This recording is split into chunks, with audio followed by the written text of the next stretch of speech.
오늘 우리에게 주신 하나님의 생명의 말씀은 신약성경 248페이지 로마서 7장 22절에서 25절까지 말씀입니다. 내 속사람으로는 하나님의 법을 즐거워하되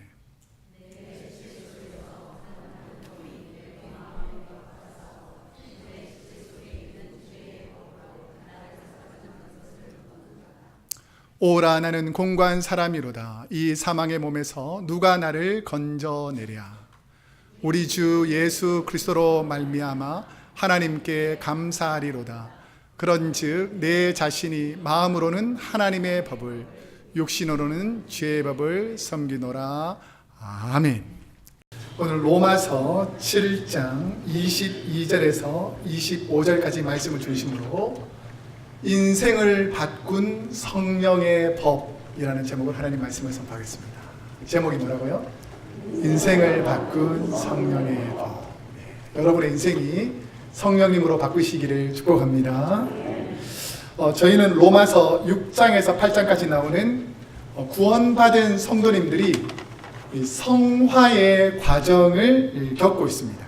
그래서 성화에 관해서 묵상하고 있는데 지난주 로마서 6장에서는 죄와 성화의 관계에 대해서 묵상하였고 오늘 본문은 로마서 7장은 율법과 성화의 관계에 대한 말씀으로 시작합니다. 우리가 주님 닮아가기를 원하지만 우리는 주위 사람들에게 영향을 받는다는 거예요. 주위 사람들. 우리 옆 사람을 한번 보세요. 좋은 사람 같아요? 나쁜 사람 같아요? 대놓고 나쁜 사람이라 할 수 없잖아요. 우리가 옆에 있는 분들에게 영향을 받을까요? 안 받을까요? 받습니다. 그럼 우리 환경에는 영향을 받을까요? 안 받을까요? 받겠죠. 그러니까 우리가 주위에 있는 환경과 사람들에게 영향을 받는데 이 성화의 과정에서도 우리가 구원받아서 하나님의 자녀가 되었음에도 불구하고 주위에 있는 사람들에게 많은 영향을 받는다는 것입니다. 요즘 월드컵 시즌이잖아요.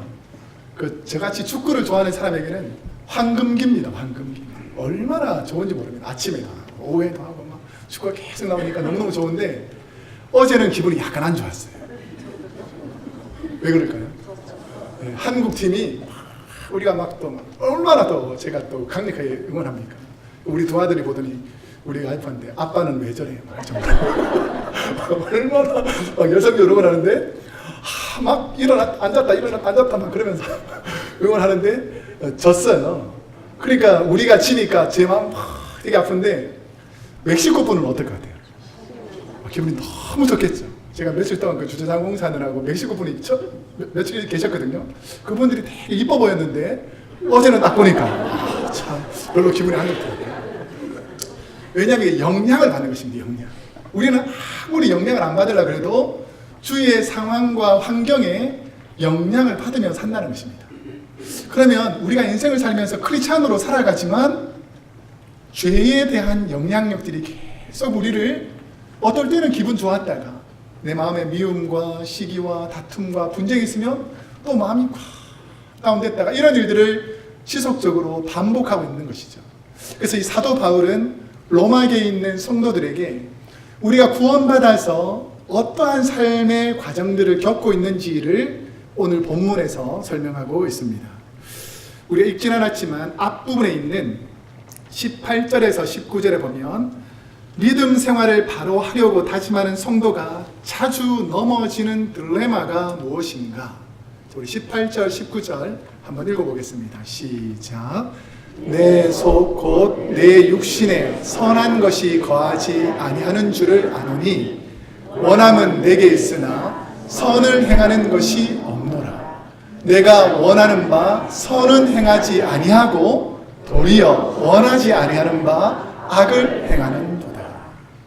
자, 우리가 구원받았으니까 하나님 은혜로 구원받았으니까 좀 선하게 착하게 살아봐야지라고 생각하는데 내 마음속에 죄의 습관이 남아있어가지고 마음으로는 내가 이제 예수 믿었으니까 믿음 생활 잘해야지 라고 생각하지만 내 육신이 이 게으르고 나태하고 죄악에 있던 내 육신이 그렇게 생활하지 못하도록 자꾸 붙잡고 끄집어 내린다라는 것입니다. 바울은 성화의 과정에서 큰 장애가 되는 것을 내 속에 있는 육신이라는 것입니다. 육신. 그리고 내 안에 숨어 있는 욕심들, 이런 것들이 성화의 과정을 자꾸 막는다라는 것이죠. 저와 여러분이 구원받아 하나님의 자녀로서 주님처럼 살고 싶지만 내 안에 남아있는 육신, 그리고 죄의 근성들, 욕심들이 계속해서 나를 괴롭힌다라는 것입니다. 미국 사우스 웨스트 신학대학교 선교신학인 척 롤리스라는 교수님은 성도가 죄의 욕심에 자주 넘어지는 이유를 설명합니다. 여러분, 시험 들어서 넘어질 때가 있습니까, 없습니까? 안 넘어질 것 같지만 우리가 잘 넘어집니다. 그럼 왜 그런지를 알라는 거예요. 왜 넘어지냐면 우리가 영적 전쟁을 하고 있다는 것을 모르거나 잊어버렸기 때문이다 라고 이 교수님은 설명하고 있습니다. 선교 지역에 가거나 복음을 전하다 보면 잘 전해지겠지, 우리가 계획한 대로 되겠지 라고 생각하는데 안 된다는 거예요. 오히려 선교 지역에서 막 싸우고 다투는 일들이 자꾸 생긴다는 거예요. 왜 그런가 라고 생각해 보면 악한 영들이 지배하는 이 세대에, 이 지역에 복음이 들어가니까 악한 영들과 마귀들이 어떻게 하겠습니까? 긴장을 하겠죠. 그리고 복음을 전하는 사람들 어떻게 하겠습니까? 공격하겠죠. 우리가 예수 믿지 않았을 때는 마귀가 그냥 풀어놓지만 우리가 예수 믿고 주의 복음으로 살려 그러면 악한 영들이 우리를 공격한다는 것을 알고 있으라는 거예요. 내가 믿음 생활 더 잘하고 신앙 생활 더 잘하려 그러면 악한 것들이 공격한다는 것을 알고 있어야 되는데 그냥 모르고 멍하니 있다가 내 마음에 미움이 생기면 미워하고 내 마음에 갈등이 있으면 갈등을 일으키고 누가 옆에서 시비를 걸면 다투고 이런 영적 싸움이 있다는 것을 모르거나 잊어버리고 살기 때문이다 라고 지적합니다. 그럼 우리의 삶이 어떤가? 에베소서 6장 12절에 보면 사도 바울이 이렇게 말합니다. 우리의 씨름은 무엇과 무엇이 아니라고요?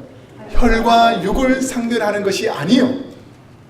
화난다고 막 싸우고 육체적으로 막 이렇게 하지 말고 우리가 진짜 싸워야 될 것은 화난다고 화내고 내 마음속에 분이 있다고 분을 내는 이런 것이 아니라 누구와 싸워야 되냐면 통치자들과 권세들과 이 어둠의 세상 주관자들과 하늘에 있는 그 다음에 뭐라고 되어 있습니까? 악의 영들을 상대해야 된다는 거예요. 근데 우리가 누군가를 상대할 때 그 사람을 자꾸 상대하는 거예요.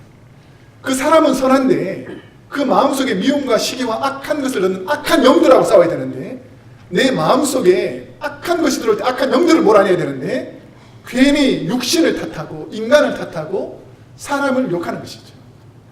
근데 사도 바울은 이 땅에서 하나님의 법을 대항하는 악한 법을 만드는 사람들, 이 땅에 하나님의 법을 대항해서 악한 법을 만드는 정치가들이 있을까요? 없을까요?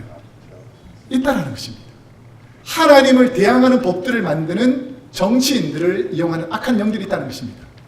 그리고 악한 권세를 가진 자들, 돈과 물질과 세상의 힘을 가지고 예수 믿는 사람들을 핍박하고 죽이는 이 땅에 많은 권세 잡은 자들이 있다는 것이죠. 근데 그 뿌리를 더 깊이 들어가 보니까 거의 사탄 마귀가 악한 영들이 그들을 공격하고 있다라는 것을 우리에게 지적합니다. 복음이 전해지는 것을 영적 전쟁터라고 부르는데 우리 미국이 청교도 정신으로 나라를 세울 때에 헌법을 만들고 법을 만들었을 거 아닙니까? 그러면 초기에 만들어진 헌법과 수많은 법들은 어디에 기초를 했을까요? 잘 모릅니까? 청교도들이 세운 이 나라에 복음으로 세운 이 지도자들이 헌법을 만들고 법을 만들 때 어디에 기초를 많이 두고 이 헌법과 법을 만들었을 것 같아요? 하나님 말씀이죠, 성경. 그런데 이 법을 악한 것들, 죄악된 것들이 정치인들과 권력을 붙잡고 법을 교묘하게 이용해서 하나님의 법을 가로막는 것입니다. 특별히 그런 정치가 세속화되면서 이전에는 모든 공립학교에서 성경도 가르쳤어요. 그리고 선생님들이 학생들을 가르치기 전에 기도하고 학생들을 가르쳤어요. 그런데 1963년도에 케네디 대통령이 당시 대법원을 통해서 국립학교에서는 더 이상 성경을 가르치지 마라 라고 법을 만들어 버렸습니다. 그러니까 세상에 정치가가 힘 있는 사람이 법을 만드니까 그 다음부터 자녀들은 성경을 배울 수 있는 기회가 많이 사라졌습니다. 그리고 수많은 사람들이 악한 법들을, 성경에 대항하는 법들을 만들어내기 시작했습니다. 그래서 옛날에는 이 공공기관에 십계명이나 하나님 말씀을 많이 비치해줬어요. 그런데 이 서부나 동부 저 북쪽에서 리버럴한 쪽에서는 왜 공립기관에 성경 말씀과 십계명을 주느냐? 그래서 보통 미국에 보면 중부하고 동부 남쪽은 보수적인 쪽이 많거든요. 그래서 알라바마 주에서 그 시 청사에다가 십계명을 돌로 이렇게 새겨놨는데, 미국 연방 대법원에서 왜 공립 그 건물에다가 성경 말씀과 십계명을 기록하냐고 해서 이것을 법적으로 다 떼어내라 라고 법으로 만들어 버렸습니다. 우리가 잘 아시겠지만 미국 캘리포니아주, 우리가 살고 있는 이 주는 올해부터 마리화나 판매를 어떻게 했습니까? 합법화했어요. 그래서 청소년들이 마리화나를 통해서 마약에 중독되고 죄악에 중독되는 것을 법적으로 오픈했습니다. 그뿐 아니라 오바마 대통령 시절에는 미국 전역에 동성애가 죄가 아니라고 성경에서 하나님이 만든 법, 한 남자와 한 여자가 결혼한 이 결혼 제도를, 성경의 제도를 정면으로 반박하면서 성경이 잘못됐고 인권이 옳다, 하나님의 법을 다 무너뜨리고 있다라는 것이죠.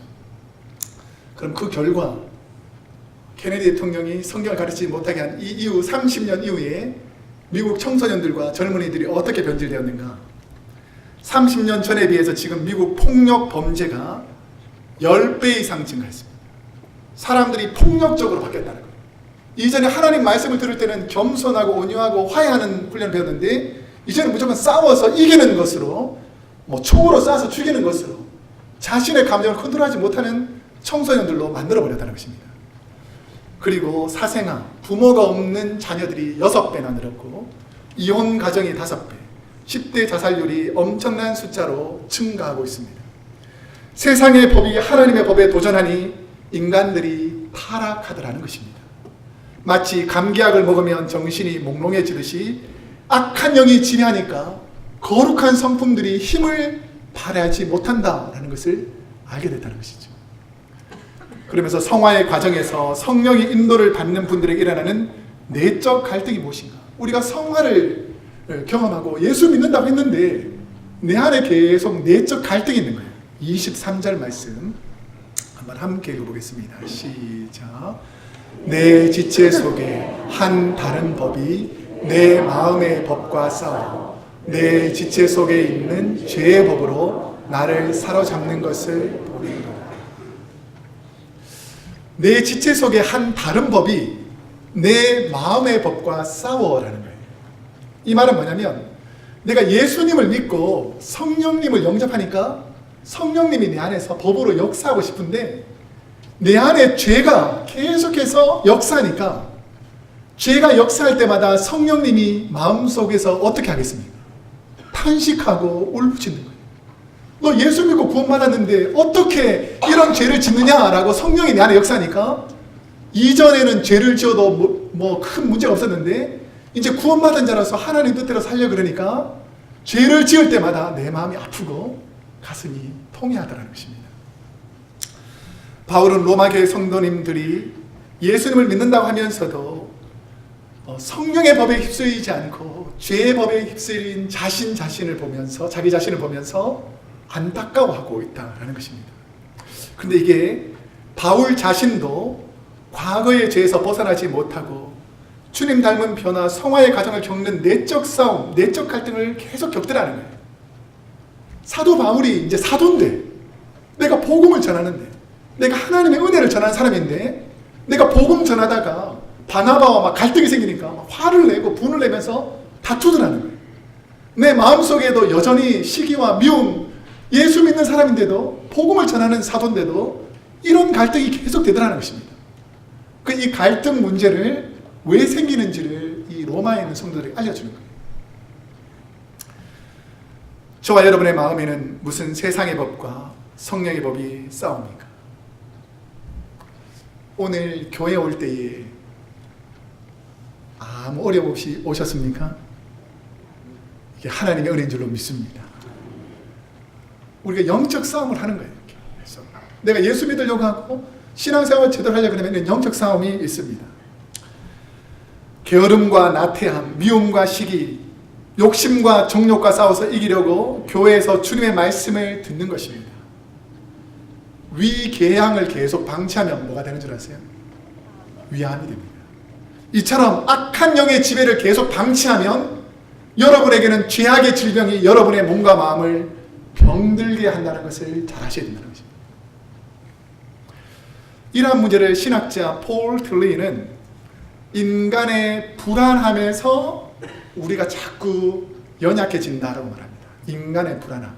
이 두 가지 불안함에 대해서 설명하고 있는데, 인간은 첫 번째로 존재적인 불안함이 있다는 것입니다. 내 존재적인 불안함. 그 불안함이 뭐냐면 자신의 생명과 죽음 앞에서 어디로 와서 어디로 가는지 모르는 그 불안함 때문에 내적으로 늘 갈등한다는 거예요. 내가 죽으면 어떡하지? 내가 죽음을 통해서 어떻게 될까? 이런 내가 과연 천국에 갈 수 있을까? 이런 불안함들이 늘 내 마음을 사로잡고, 두 번째 불안함은 뭐냐면 죄에 대한 불안함입니다. 죄에 대한 불안함. 여러분, 죄를 지으면 마음에 두렵고 떨림이 있습니까? 없습니까? 없으면 심각한 사람입니다. 내가 하루에도 수십 번, 수백 번 죄를 짓는데, 이렇게 죄를 짓는 나를 하나님께서 벌 주시면 어떡할까? 내가 이렇게 죄를 수없이 이렇게 반복적으로 짓는데 이 죄가 왜 나를 계속 주장할까? 이 죄에 대한 불안함들이 계속 내 마음을 지배한다라고 생각합니다. 나를 누르고 외부적인 압박에 마지못해 참고 누르며 죄를 짓지 않겠다는 노력보다 내 안에 성령의 법이 살아 움직여서 그 죄와 사방의 법을 무찌르는 능력을 얻게 해달라고 계속해서 사도 바울은 하나님께 부르짖고 있습니다. 오스트리아의 정신분석학의 대가이고 의사인 사람이 프로이드입니다. 프로이드. 우리가 심리학을 배울 때에 심리학 가장 기초로 모든 심리학의 기초를 놓은 사람이 프로이드예요. 그러니까 인간의 심리를 가장 잘 알고 어떻게 상대방 심리를 잘 이해할 수 있는 사람인 것이 바로 이 프로이드입니다. 근데 이 프로이드가 담당 의사를 통해서 무슨 말을 드냐면, 당신 이 담배 끊지 않으면 당신 몇 년 가지 못해서 큰 병으로 죽습니다. 지금 여기 사진을 자세히 보세요. 오른손에 뭐가 있을 것 같아요? 담배가 있습니다. 이 끊기 힘들어요. 이 정신분석학자이기 때문에 이 담배를 피우면 어떻게 되고 심리가 어떻게 되는지 너무너무 잘합니다. 그래서 이걸 끊어야 된다라고 의사가 강력하게 말했음에도 불구하고 끊을 수 있었을까요? 못 끊었을까요? 못 끊었습니다. 왜냐면 이게 내 육신, 내 마음속으로는 이거 안 된다. 내 마음속으로 이렇게 하면 큰일 난다. 내가 죽는다라는 것을 마음은 아는데 육신이 워낙 강하기 때문에 손이 지절로 가서 담배를 피우더라는 거예요. 그 며칠 지나서 드디어 문제가 생기기 시작했습니다. 턱에 암이 생겼어요. 담배를 피워가지고 턱에 암이 생겼습니다. 자, 그러면 담배를 끊었을까요? 못 끊었을까요? 그래도 못 끊었어요. 암으로 지금 죽기 직전인데도 못 끊습니다. 그래서 여러 번 수술을 해서 나아보려고 했어요. 근데 결국 어떻게 되냐면 아래 턱뼈를 제거하고 담배 폈을 것 같아요. 그 다음에도 또 폈다는 거예요. 이게 뭐냐면 그 정도로 육신의 욕구가 강하다는 것입니다. 아무리 정신학적으로 대단한 지식과 지혜, 내가 아무리 좋은 이론을 가지고 있어도 내 육신을 우리의 힘으로는 도저히 이길 수 없는 연약한 존재다라는 것을 알게 되었다는 것입니다. 이러한 죄의 법이 왜 지속적으로 일어나는가? 왜 내 육체 안에서 이런 것이 계속해서 일어나는가를 살펴보니까 22절에서 25절 사이에 가장 많이 나오는 단어가 있습니다. 22절에 보니까 내 속에. 23절에 내 지체 내 마음, 나를 사로잡는 것. 24절에 보니까 오호라 나는 누가 나를. 25절에는 내 마음으로는. 지금 가장 심각한 문제가 누구 때문이라는 거예요. 우리는 생각할 때 저 환경만 바뀌면, 아니면 저 사람만 바뀌면 내가 성숙하고 거룩한 성화를 겪을 건데 라고 생각할지 모르지만, 궁극적으로 내가 주님 닮지 않는데 가장 심각한 걸림돌은 누구라고요? 변하지 않는 바로 나 때문이라는 거예요. 저 환경 때문이 아니라, 저 사람 때문이 아니라 내가 바뀌지 않으니까 거룩한 성화의 모습으로 변화되지 않더라는 것입니다. 그러면 이 죄법 아래 있는 자를 어떻게 하나님의 법 아래 있는 자로 바꿀 수 있는가? 오늘 본문 24절에서 가장 중요한 말씀입니다. 이 말씀을 오늘 붙잡으세요. 함께 읽어보겠습니다. 시작. 오호라 나는 공고한 사람이라 이 사망의 법에서 누가 나를 건져내랴. 이 세상에서 가장 심각한 문제가 있는 사람이 어떤 사람인 줄 아세요? 나는 잘못이 없다라고 생각하는 사람. 나는 죄가 없는데 왜 나를 가지고 문제를 삼느냐?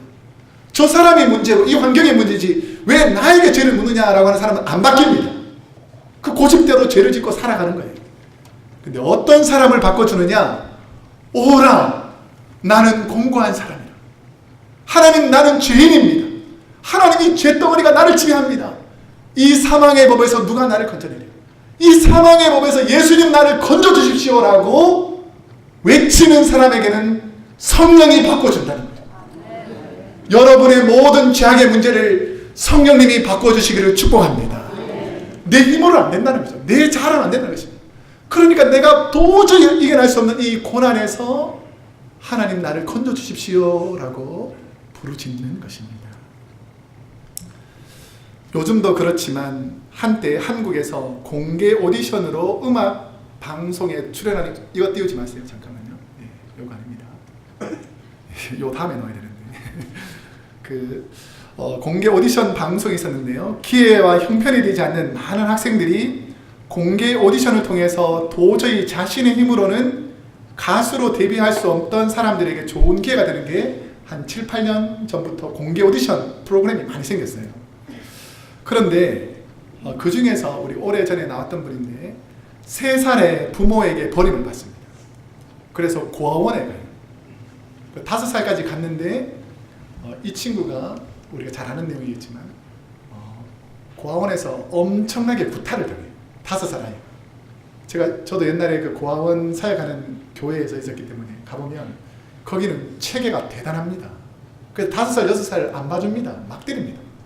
그 애가 너무 심하게 맞다 보니까 이 구타를 못 이겨서 5살에 고아원에서 도망쳐 나옵니다.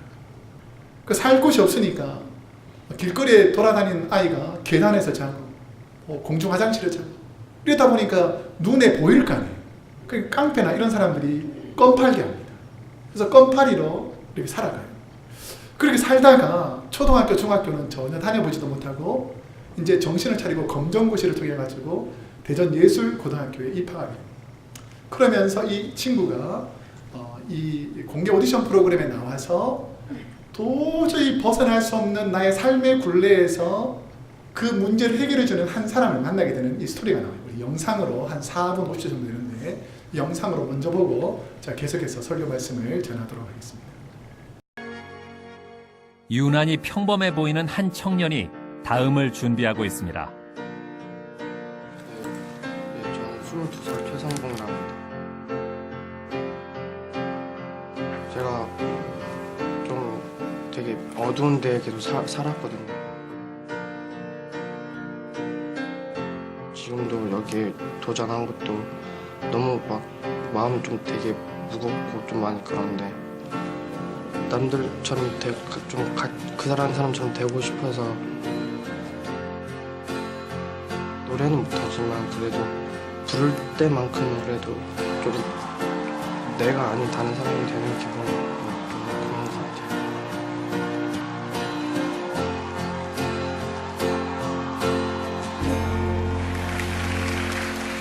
안녕하세요. 네, 안녕하세요. 22살 최성봉이라고 합니다. 풍기는 외모로 봐서는 지금 무슨 일을 하고 계신지 가늠을 할 수가 없어요. 네, 그냥 막노동하고 있습니다. 네. 아, 새벽에 네. 여기 지원서를 보니까 최성봉 씨 가족상에 아무도 기재가 되어 있질 않아요. 제가 3살 때 고아원에 이렇게 맡겨졌는데요. 5살 때 고아원에서 구타를 맞아가지고 도망쳐 나왔어요. 그러고서는 그럼 어떻게 사셨습니까? 고아원에서 나오셨으면? 5살 때부터 그냥 껌 같은 거 팔면서 바카스나 이런 거 팔면서 그냥 뭐 그렇게 생활을 했고요. 10년 정도. 누군가와 같이 생활을 했나요? 아니요, 혼자. 혼자 5살 때부터. 네. 거의 한 10년 동안 그렇게 살았어요. 작은 곳은 그냥 계단이나 이렇게 화장실, 공동 화장실이나 이런 데서 10년 동안 거기서 이렇게 뭐 하루살이처럼. 공부는 하셨나요? 학교는 다니셨나요? 아니요, 저 초등학교, 중학교 검정고시 봤고요. 학교는 고등학교를 처음 학교를 한 곳을 처음 가봤어요. 대단하시네요. 대단하십니다. 네. 오늘 노래를 보여주실 건가요? 네. 아, 평소에 노래를 즐겨 부르셨나요? 그냥 즐겨 부른다기보다는 하루살이처럼 계속 살았다가 처음으로 좋아했던 게 음악이어서 많이 부르진 못해도 되게 좋게 봐요. 아니, 좋아해요. 네. 노래 들어볼게요.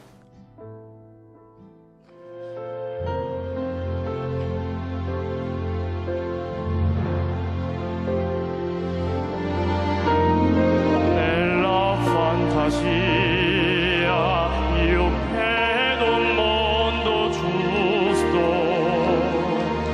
lì tutti vivono in pace e in onestà. Io sogno d'anime e sogno sempre libere. Come le nuvole che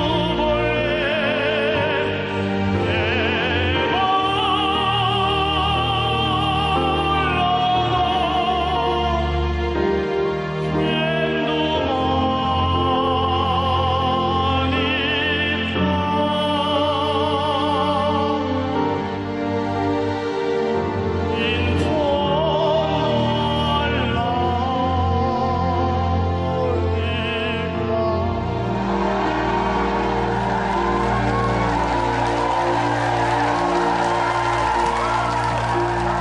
io sogno d'anime e sogno sempre libere, come le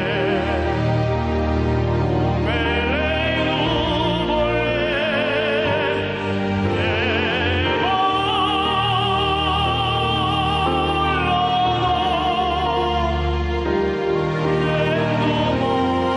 che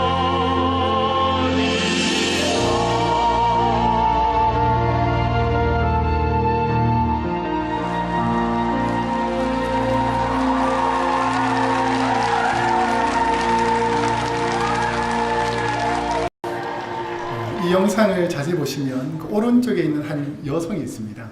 그분이 이제 아이들을 지도하고 교육하는 그 싱어로서 뭐 오페라나 아니면 파페라 같은 것을 가르치는 교수님이에요. 근데 이 소망 없던 아이가 나중에 그 인터뷰 보면 이 아이를 키워줍니다. 네가 정말 훌륭한 사람이 될 것 같은데 네가 부족하지만 너의 힘으로는 도저히 이 굴레에서 벗어날 수 없지만 도와주겠다라는 마음이 생겨요. 그래서 이 친구가 하나님 은혜로 그 가르치는 분이 크리스찬이거든요. 하나님 은혜로 이 사람을 은혜와 사랑으로 잘 양육합니다. 그래서 이 소망 없던 껌파리 청년이 지난 2017년도에 최성봉 파페라 가수라고 2017년 대한민국 인재상을 받습니다. 한 7, 8년이 지난 이후에 소망 없던 한 아이, 버려진 한 아이, 아무도 돌봐주신 한 아이에게 하나님께서 누군가를 통해서 은혜를 주시니까 쓸모없는 아이가 아니라 한국에서 가장 훌륭한 인재가 될 수 있도록 기회를 열어준 사건이라고 할 수 있습니다. 어떻게 하면 저와 여러분을 누르고 있는 죄와 사망에서 벗어날 수 있겠습니까? 내 힘으로는 도저히 벗어날 수 없는 이 죄의 굴레에서 누가 우리를 건져줄 수 있겠습니까? 성령님이 우리를 바꾸어 주시기를 원합니다. 사망의 법 아래 있던 우리가 어떻게 성령의 법을 따를 수 있는지 오늘 본문에서 그 이유를 이제 결론적으로 설명하는 것이 25절입니다. 한번 한 목소리로 읽어보겠습니다. 시작. 우리 주 예수 그리스도로 말미암아 하나님께 감사하리로다. 내 마음으로는 하나님의 법을, 육신으로는 죄의 법을 섬기노라. 내 힘으로는 도저히 죄의 굴레에서 벗어나지 않는데 누구로 말미암아 바뀐다고요? 우리 주 예수 그리스도로 말미암아 바뀌는 나를 통해서 하나님께 감사하다는 것입니다. 근데 그 다음의 내용이 아주 중요해요. 내 마음으로는 하나님의 법을, 육신으로는 죄의 법을 섬기노라. 자, 이 말씀을 바꾸어 말하면 어떤 내용이냐면, 내가 마음을 지키며 살 때에는 하나님의 법이 나를 지배하지만 내가 육신의 소욕대로 살면 여전히 죄의 법이 드러나는 이런 죄 많은 인간이라는 것입니다. 그런데 오늘 본문에서 바울은 그런 나임에도 불구하고 포기하지 않으시고 끝까지 성령으로 통해서 나를 거룩한 사람으로 바꿔가시려고 노력하시는 주 예수 그리스도의 은혜, 하나님의 사랑에 감사하며 살겠다는 것입니다. 우리는 어떻습니까? 내 마음에 안 들거나 내 뜻대로 안 되면 그 사람을 정죄하고 포기하고 가까이 하지 않는데, 육신의 소욕을 일으키면 그 누구도 쳐다보지 않는데, 우리 주님은 우리가 하루에도 수백 번 수천 번 일어나는 그 육신의 소욕을 우리 마음속에 잠재우기 위해서 성령을 보내어 주셔서 우리를 회복시킨다 라는 것이죠. 그 하나님께 감사하는 저와 여러분이 되시기를 축복합니다. 이제 말씀을 맺겠습니다. 설교를 준비하면서 책에 미친 청춘이라는 저자인 김애리 씨의 책을 접하게 되었습니다. 이 책에 보면 아주 인상적인 내용이 나와요. 제가 한번 읽어드리겠습니다. 지금 자신에게 벅쳐다라도 가슴 뛰는 일을 찾아보라. 도저히 할 수 없는 것 같은 일, 한계에 이를 것 같은 일을 찾아야 한다. 우리가 무엇에 도전하려고 한다는 것은 그것을 할 능력이 있다는 사실을 잊지 말아야 한다. 여러분, 우리가 크리스찬으로서 하나님께서 능력 주시면 할 수 있다는 것을 잊어버려서는 안 됩니다. 여러분이 죄가 지배하지 못하도록 예수 이름으로 그 죄를 몰아내시기를 축복합니다. 여러분 마음속에 악한 생각과 죄악된 생각과 포기하고 싶고 게으르고 나태한 생각들을 예수 이름으로 강력하게 몰아내야 된다는 것이죠. 저희 교회는 매년 6월 7월이 되면 여름 선교학교, 멕시코 선교, 바자회, 그리고 멕시코 단기 선교, 탈북자 선교, 여러 선교를 합니다. 그럼 많은 사람들의 생각이 뭐냐면, 매년 하는데 왜 또 하냐? 이제 그만할까? 내가 그곳에 무슨 힘이 되겠냐? 라고 생각할 수도 있습니다. 그런데 많은 분들이 내 피곤함과 내 육신의 소욕을 다 내려놓고 성령의 이끌림을 받아서 주의 제단에서 봉사하는 거예요. 얼마나 기쁜 마음으로, 감사하는 마음으로 교회에서 섬겨나간지 모릅니다. 제가 매년 그 멕시코 선교를 다녀오는데 담임 목사님이 거기 왜 갑니까? 라고 말씀하시는 분도 가끔씩 있어요. 젊은 분들 보내서 일 시키지. 근데 제가 힘들고 어렵지만 매년 가는 이유가 있습니다. 제가 최근 5년 동안 집 지어지는 일을 하러 갔었잖아요. 제가 군대 이후로 그렇게 힘든 적 처음이었어요. 이야, 3일 동안 땡볕에서 막노 하나를 얼마나 아침부터 저녁까지 짧은 시간 안에 다 끝내드려요. 근데 내년에는 안 가야지, 그 다음에는 안 가야지 라고 생각하면서도 매년 가게 하는 이유가 있습니다. 그곳에 가보면 처음에 아무 소망 없던 그들, 누군가 도와주지 않으면 평생 그 가난과 굶주림과 고통에서 벗어나지 수 없는 그들에게 우리가 한 일주일 동안, 며칠 동안 힘을 모아가지고 그들에게 사랑을 전하면 그들은 평생 벗어날 수 없는 그 죄와 사망의 굴레에서 하나님의 사랑을 느끼고 하나님께 감사하기 때문에. 저 북녘 땅에 탈북한 여성들은 통일이 되어서 완전히 회복되기 전까지는 북한 땅으로도 돌아갈 수 없는 조국을 배신한 배반자들로 낙인 찍혀져 있어요. 그들 아무도 돌봐주지 않습니다. 그런데 하나님께서는 우리 교회를 통해서 그 자녀들을 돌보고 있습니다. 우리도 먹고 살기 힘든데 뭐 그 남의 자녀들까지 먹고 살겠냐 라고 생각할 수 있습니다. 그렇지 않습니다. 성령이 우리에게 주신 은혜가 있다면 우리는 그 플레이에서 벗어날 수 없는 그들에게 하나님의 은혜로 사랑을 전하는 것이 우리의 사명이 되시기를 축복합니다. 그러면 여러분이 힘들 때에 하나님이 도와주시는 거예요. 내가 힘들 때 하나님이 얼마나 우리를 많이 도와주셨습니까? 내가 낙심될 때 하나님께서 얼마나 많이 위로해 주셨습니까? 오늘도 소망 없는 그들에게 성령이 역사하는 우리 크로스웨이교회 모든 성도님들 되시기를 축복합니다. 기도하겠습니다.